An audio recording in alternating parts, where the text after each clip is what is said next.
Ayan, nandito naman ako mga kainday.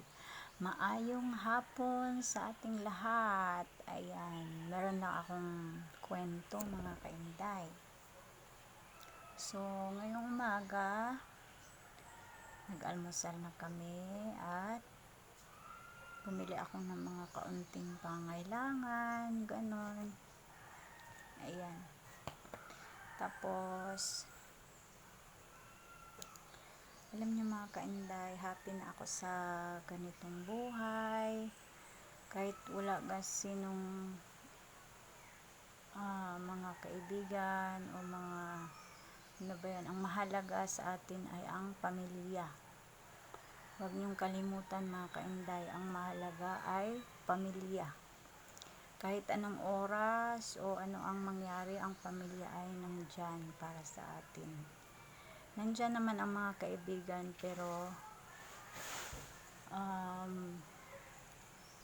mabibilang lamang kapag ang sitwasyon ay kailangan mo tulong o ang sitwasyon ay medyo tagilid, ang pamilya ay nangunguna para sa atin.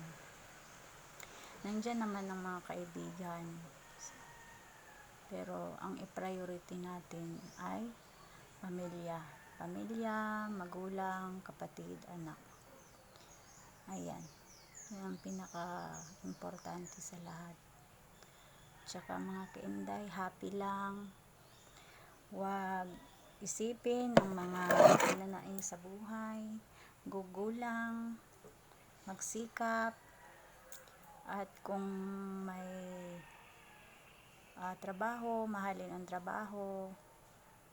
Yan lang ang maipapayo. Dahil kapag unahin ang barkada o anuman, bisyo, walang mangyayari sa buhay natin kapag ganun.